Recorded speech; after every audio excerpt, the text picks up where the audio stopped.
92 ಮತ್ತು 93ರ ವರ್ಷಕ್ಕೆ ಕಾಲಿಟ್ಟು ಎಲ್ಲೋ ಒಂದು ಕಡೆ ಅವರ ಒಂದು ಹುಮ್ಮಸ್ಸು, ಅವರ ಒಂದು ವರ್ಚಸ್ಸು, ಅವರ ಒಂದು ಶಕ್ತಿ, ಅವರ ಒಂದು ಆಲೋಚನೆಗಳು, ಅವರ ಒಂದು ಜೀವನದ ಒಂದು ಎಕ್ಸ್ಪೀರಿಯನ್ಸ್ಗಳು ಎಲ್ಲವೂ ಇವತ್ತು ನಮ್ಮ ರಾಜ್ಯಕ್ಕೆ ಒಂದು ಗಟ್ಟಿಯಾಗಿ ನಿಂತಿದೆ. ಎಲ್ಲೋ ಒಂದು ಕಡೆಗೆ ದೇಶದ ಪ್ರಧಾನಮಂತ್ರಿಯಾಗಿ 14 ತಿಂಗಳು ಏನು ಅಧಿಕಾರವನ್ನು ಮಾಡಿದಂಥ ನಮ್ಮ ಪ್ರಧಾನಮಂತ್ರಿಗಳು ಇಡೀ ರಾಜ್ಯದಲ್ಲಿ, ದೇಶದಲ್ಲಿ ನೀರಾವರಿ ಸಮಸ್ಯೆ ಆಗಲಿ, ಭತ್ತದಾಗಲಿ, ರೈತರ ಸಮಸ್ಯೆಗಳಾಗಲಿ, ಇಡೀ ಒಂದು ಎಲ್ಲ ಜನಾಂಗದವರಾಗಲಿ, ಎಲ್ಲ ಧರ್ಮ ಜಾತಿಯವ್ರನ್ನ ಮೇಲೆತ್ತುವಂಥ ಕಾರ್ಯಕ್ರಮ ಕೊಟ್ಟಿದ್ದಾಗಲಿ, ಅವರ ಒಂದು ಹೋರಾಟಗಳಾಗಲಿ ರೈತರ ಪರ ಎಲ್ಲೋ ಒಂದು ಕಡೆ ನಮ್ಮಂಥ ಎಷ್ಟೋ ಯುವಕರುಗಳಿಗೆ ಮಾದರಿಯಾದಂಥದ್ದು. ಎಲ್ಲೋ ಒಂದು ಕಡೆ ನಾನು ಯಾಕೆ ದೇವೇಗೌಡರ ಅಪ್ಪಾಜಿಗೆ ನಾನು ಎಲ್ಲೋ ಒಂದು ಕಡೆ ಈ ಮುಖಾಂತರ ಮನವಿ ಮಾಡ್ತೀನಿ ಅಂದರೆ, ದೇವೇಗೌಡ ಅಪ್ಪಾಜಿಯವರೇ, ನೀವು ಎಲ್ಲೋ ಒಂದು ಕಡೆ ಬೇಡುವಂಥದ್ದು ಬೇಡ.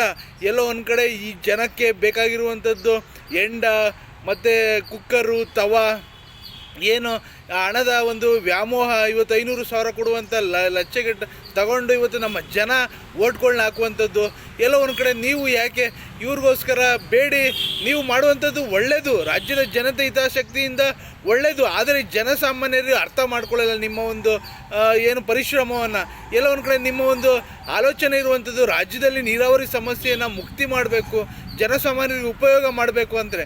ಆದರೆ ಇಲ್ಲಿನ ಜನಗಳು ಏನು ಯಾವ ರೀತಿ ನಿಮಗೆ ಬೆಂಬಲವಾಗಿ ನಿಂತಿದ್ದಾರೆ. 28 ಜನ ಏನು ಸಂಸದರಿದ್ದಾರೆ, ಒಬ್ಬರಾದರೂ ಚಕ್ರ ಎತ್ತಿದ್ದಾರೆ ಈ ವಿಚಾರವಾಗಿ. ಸಾಮಾಜಿಕ ಜಾಲತಾಣ ಆಗಲಿ, ಸಂಸದ ಭವನದಲ್ಲಾಗಲಿ, ಮೀಡಿಯಾದಲ್ಲಾಗಲಿ, ಮತ್ತು ನ್ಯೂಸ್ ಪೇಪರ್ಗಳಲ್ಲಿ ಯಾವುದರಲ್ಲೂ ಒಬ್ಬ 28 MLA ಒಬ್ಬ ಆದರೂ ಚಕ್ರ ಎತ್ತಿದ್ದಾನೆ. ದೇವೇಗೌಡರ ಅಪ್ಪಾಜಿಗೆ ನಾವು ಬೆಂಬಲ, ಈ ಇಡೀ ಒಂದು ನಮ್ಮ ಒಂದು ಎಲ್ಲ ಸರ್ವ ಪಕ್ಷಗಳು ಇವತ್ತು ನಾವು ಸಪೋರ್ಟ್ ಮಾಡ್ತೀವಿ ಅಂತ ಒಬ್ಬರಾದರೂ ಚಕ್ರ ಎತ್ತಿರ. ಎಲ್ಲೋ ಒಂದು ಕಡೆ ಇವರ ಒಂದು ರಾಜಕೀಯದ ಬೆಳೆ ಬೇಯಿಸ್ಕೊಳ್ಳೋಕ್ಕೆ, ಇವರ ಒಂದು ರಾಜಕಾರಣ ಮಾಡೋಕ್ಕೋಸ್ಕರ ಇವತ್ತು ಯಾರೂ ಒಗ್ಗಟ್ಟಾಗಿ ಸೇರುವಂಥವ್ರು ಒಬ್ರಿಗೂ ಬೇಕಾಗಿಲ್ಲ. ಅಭಿವೃದ್ಧಿ ಬೇಕಾಗಿಲ್ಲ, ಅಭಿವೃದ್ಧಿ ಮಂತ್ರ ಬೇಕಾಗಿಲ್ಲ, ಜನಸಾಮಾನ್ಯರ ಹಿತ ಕಾಯುವಂಥದ್ದು ಬೇಕಾಗಿಲ್ಲ. ಎಲ್ಲವೂ ಬೇಕಾಗಿರುವಂಥದ್ದು ಈ ಇವರ ಒಂದು ಆಸ್ತಿಗಳು, ಐಶ್ವರ್ಯಗಳು, ಭ್ರಷ್ಟಾಚಾರ ಮಾಡಿಕೊಂಡು ಹಣದ ಒಂದು ವ್ಯಾಮೋಹ. ಇವರು ಎಲ್ಲ ಒಂದು ಕಡೆ ಚುನಾವಣೆಗೆ ಎಷ್ಟು ದುಡ್ಡು ಸಂಪಾದನೆ ಮಾಡ್ಬೋದು, ಎಲ್ಲಿ ಭ್ರಷ್ಟಾಚಾರ ಮಾಡ್ಬೋದು, ಎಲ್ಲಿ ರೈತರ ಭೂಮಿ ಕಬಳಿಸೋದು, ಎಲ್ಲಿ ಲೇಔಟ್ಗಳನ್ನ ಮಾಡ್ಬೋದು, ಎಲ್ಲಿ ರೆಸಾರ್ಟ್ಗಳನ್ನ ಮಾಡ್ಬೋದು, ಇದ್ರ ಬಗ್ಗೆ ಆಸಕ್ತಿ ನಮ್ಮ ರಾಜಕಾರಣಿಗಳಿಗಿದೆ. ಎಲ್ಲೋ ಒಂದು ಕಡೆ ದೇವೇಗೌಡರ ಅಪ್ಪಾಜಿಯವರ ದೂರದೃಷ್ಟಿ, ಅವರ ಒಂದು ಆಲೋಚನೆಗೆ ಯಾವೊಬ್ಬ ಸಂಸದಾದ್ರಿ ಸಪೋರ್ಟ್ ಮಾಡಿದ್ದಾರೆ. ಎಲ್ಲ ಒಂದು ಕಡೆ ನೀವೇ ಯೋಚಿಸಿ. ಅವರು ಕಳೆದ ದಿನ ಏನು ಅವರು ನೀರಾವರಿ ಬಗ್ಗೆ ಏನು ಸದನದಲ್ಲಿ ಏನು ಚರ್ಚೆ ಮಾಡಿದ್ರು, ಬೇಡಿದ್ರು. ಎಲ್ಲ ಒಂದು ಕಡೆ ಒಂದು ಬಾರಿ ನನ್ನ ಇಡೀ ರಾಜ್ಯಕ್ಕೆ, ಪಕ್ಕದಲ್ಲಿ ಆಂಧ್ರ ಇದೆ, ಪಕ್ಕದಲ್ಲಿ ತಮಿಳ್ನಾಡು ಇದೆ, ಪಕ್ಕದಲ್ಲಿ ಗೋವಾ ಇದೆ, ಒಂದು ಬಾರಿ ಇಡೀ ಒಂದು ಕೈ ಮುಗ್ದು ಬೇಡ್ತೀನಿ, ಒಂದು ಬಾರಿ ಇಡೀ ಒಂದು ನಮ್ಮ ಕರ್ನಾಟಕ ರಾಜ್ಯಕ್ಕೆ ನೀರಾವರಿ ಸಮಸ್ಯೆಯನ್ನು ಮುಕ್ತಿ ಮಾಡಿ. ನಮಗೆ ಯಾವುದು ಬೇಡ, ಯಾವುದೇ ಒಂದು ಪ್ರಿಯಾರಿಟಿ ಬೇಡ. ನೀರಿನ ಸಮಸ್ಯೆ ಇದೆ ರಾಜ್ಯದಲ್ಲಿ, ಆ ಸಮಸ್ಯೆನ ಬಗೆಹರಿಸ್ಕೊಡಿ ದಯಮಾಡಿ. ಮಾನ್ಯ ಸಭಾಪತಿಗಳಲ್ಲಿ ಕೈ ಮುಗಿತೀನಿ, ವಿನಮ್ರತೆಯಿಂದ ಕೈ ಮುಗಿತೀನಿ ಅಂತ ಪಾಪ ಅದು ಇಳಿ ವಯಸ್ಸಿನಲ್ಲೂ ದೇವೇಗೌಡ ಅಪ್ಪಾಜಿಯವರು ಬೇಡ್ಕೋತಿದ್ದಾರೆ ರಾಜ್ಯದ ಬಗ್ಗೆ. ಯಾವ ರಾಜಕಾರಣಿಗಳು ಮಾಡದೇ ಇರುವಂಥ ಕೆಲಸ ನಮ್ಮ ದೇವೇಗೌಡ ಅಪ್ಪಾಜಿಯವರು ಮಾಡ್ತಿರುವಂಥದ್ದು ಎಲ್ಲೋ ಒಂದು ಕಡೆ ನನಗೊಂದು ಹೆಮ್ಮೆ. ಆದರೆ ದೇವೇಗೌಡ ಅಪ್ಪಾಜಿಯವರು ಇರುವಂಥ ಆಲೋಚನೆಗಳು ಯಾವ ರಾಜಕಾರಣಿಗಳಿಗಿದೆ, ಯಾವ ರಾಜಕಾರಣಿಗಳು ಬೆಂಬಲಕ್ಕೆ ನಿಂತಿದ್ದಾರೆ, ಯಾವ ಒಬ್ಬ ರಾಜಕಾರಣಿ ಆದರೂ ದೇವೇಗೌಡ ಅಪ್ಪಾಜಿ ಮನೆಗೆ ಹೋಗಿ ನಾವು ಬೆಂಬಲವಾಗಿ ನೀಡ್ತೀವಿ ಅಂತ ಹೇಳಿದಾನ? ಯಾವುದೇ ಪಕ್ಷ ಆಗಲಿ, ಅದು BJP ಆಗಲಿ, ಕಾಂಗ್ರೆಸ್ ಆಗಲಿ, ಅದು ಇನ್ನೊಂದು ಪಕ್ಷ ಆಗಲಿ, ಯಾವುದೇ ಪಕ್ಷ ಆಗಲಿ, ಯಾರು ಸಹ ಬೆಂಬಲ ಕೊಡುವಂಥದ್ದು ಒಬ್ಬನೂ ಸಹ ಚಕಾರ ಎತ್ತಲಿಲ್ಲ. ಎಲ್ಲೋ ಒಂದು ಕಡೆ ದೇವೇಗೌಡ ಅಪ್ಪಾಜಿಯವರು ಒಂದು ಕರ್ನಾಟಕಕ್ಕೆ, ಕನ್ನಡಿಗರಿಗಾಗಿ ಎಲ್ಲೋ ಒಂದು ಕಡೆ ವಿಶೇಷವಾಗಿ ಅವ್ರಿಗೆ ಇಟ್ಟಿರುವಂಥ ಗೌರವ ಎಲ್ಲೋ ಒಂದು ಕಡೆ ನಾನು ಅಭಿನಂದಿಸ್ತೀನಿ. ಅವರ ಇದ್ದಂಥ ಅಲ್ಪಾವಧಿಯಲ್ಲಿ 14 ತಿಂಗಳಲ್ಲಿ ಎಷ್ಟು ಕೆಲಸ ಮಾಡಿದೆ ಇಡೀ ರಾಜ್ಯಕ್ಕೆ, ದೇಶಕ್ಕೆ ಗೊತ್ತು. ಅವರ ಒಂದು ಏನು ಅಧಿಕಾರ ಮಾಡಿದಂಥದ್ದು ಎಲ್ಲೋ ಒಂದು ಕಡೆ ಅಧಿಕಾರ ಅಲ್ಪಾವಧಿ ಆದ್ರೂ ಅಭಿವೃದ್ಧಿಯನ್ನು ಮಂತ್ರವನ್ನು ಜಪವಾಗಿಟ್ಕೊಂಡು ಇದ್ದಂಥ ಒಬ್ಬ ದೇವೇಗೌಡ ಅಪ್ಪಾಜಿಯವರು ಇವತ್ತು ಸದನದಲ್ಲಿ ಇಳಿ ವಯಸ್ಸಿನಲ್ಲಿ ಬೇಡ್ತಾರೆ ಅಂದರೆ ಎಲ್ಲೋ ಒಂದು ಕಡೆ ನನಗೂ ನೋವಾಯಿತು.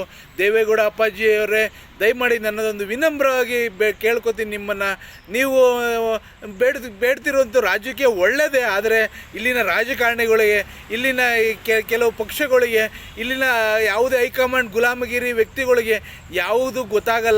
ನೀವು ಮಾಡ್ತಿರುವಂಥದ್ದು ನಮ್ಮ ಕನ್ನಡಿಗರಿಗೋಸ್ಕರ, ನಮ್ಮ ಕರ್ನಾಟಕಕ್ಕೋಸ್ಕರ ಅಂತ ನನಗೊತ್ತು, ಇಡೀ ರಾಜ್ಯದ 7.5 ಕೋಟಿ ಜನತೆಗೆ ಗೊತ್ತು. ಆದರೆ ನಾವು ಬೇಡ್ತೀವಿ, ನೀವು ಇಳಿ ವಯಸ್ಸಿನಲ್ಲಿ ಯಾವುದು ಇಂಥ ಮಾಡಬೇಕು ಅಂತ ಹೇಳಿದರೆ ಈ ಮುಂದಿನ ಇರುವಂಥ ರಾಜಕಾರಣಿಗಳಿಗೆ ಸೂಚನೆ ಕೊಡಿ, ಮತ್ತು ಪಕ್ಷಕ್ಕೆ ಏನು ಬೇಕಾಗಿರುವಂಥದ್ದು ವರ್ಚಿಸಬೇಕು ನಿಮ್ಮ ಒಂದು ಶಕ್ತಿನ ಆ ಪಕ್ಷಕ್ಕೆ ರಾಜ್ಯಾಧ್ಯಕ್ಷರಿಗೆ ಹೇಳ್ಕೊಡಿ. ಮತ್ತು ಹಾಗೆಯೇ ಯುವಕರುಗಳು ಏನು JDS ಪಕ್ಷದ ಯುವಕರುಗಳಿಗೆ ಏನು ಯುವತಿಯರಲ್ಲಿ ಪುಣ್ಯಾತ್ಮ ತಂದೆ ತಾಯಿಗಳಿಗೆ ಆಗಲಿ ಯಾವ ರೀತಿ ಬೇಕು ಮಾರ್ಗದರ್ಶನ ಕೊಡಿ. ಎಲ್ಲ ಒಂದು ಕಡೆ ನೀವು ಬೇಡ್ತಿರುವಂಥದ್ದು ನಮಗೂ ನೋವಾಯಿತು. ಅದೇ ಇಡೀ ನಮ್ಮ ಸಂಸದರಿಗೆ, ನಮ್ಮ ರಾಜಕಾರಣಿಗಳಿಗೆ, ನಮ್ಮ MLAಗಳಿಗೆ, ನಮ್ಮ ಇಡೀ ಒಬ್ಬ ಮುಖ್ಯಮಂತ್ರಿಗಳಿಗೆ 7 ವರ್ಷದಲ್ಲಿ ಆ ಸಾಧನೆ ಮಾಡಿದ್ವಿ, ಈ ಸಾಧನೆ ಮಾಡ್ತೀವಿ ಅಂತ ಹೇಳ್ಕೊಳ್ಳುವಂಥ ಕಾಂಗ್ರೆಸ್ ಸರ್ಕಾರ ಇವತ್ತು ನಮ್ಮ ದೇವೇಗೌಡ ಅಪ್ಪಾಜಿ ಇಳಿ ವಯಸ್ಸಿನಲ್ಲಿ ಮಾಡ್ತಿರೋ ಒಂದಾದರೂ ಮಾಧ್ಯಮದಲ್ಲಿ ಸಭಾಸ್ಗಿರಿ ಕೊಟ್ಟಿದ್ದಾರ, ಅದ್ರ ಬಗ್ಗೆ ಬೆಂಬಲ ಕೊಟ್ಟಿದ್ದಾರ? ಯಾರೂ ಕೊಡಲ್ಲ. ಇಲ್ಲಿ ರಾಜಕಾರಣ ಮಾಡ್ತಾರೆ ಹೊರತು ಯಾರೂ ಸಹ ಇವತ್ತು ಅಭಿವೃದ್ಧಿಗೆ ಯಾರೂ ಬೆಂಬಲ ಕೊಡಲ್ಲ. ಅದು ಮೊದಲನೇಯಾಗಿ ನಿಲ್ಲುವಂಥದ್ದು ದೇವೇಗೌಡ ಅಪ್ಪಾಜಿ ಅಂತ, ಕುಮಾರಸ್ವಾಮಿ ಅಂತ ಹೆಮ್ಮೆಯಿಂದ ಹೇಳ್ತಿದ್ದೀನಿ.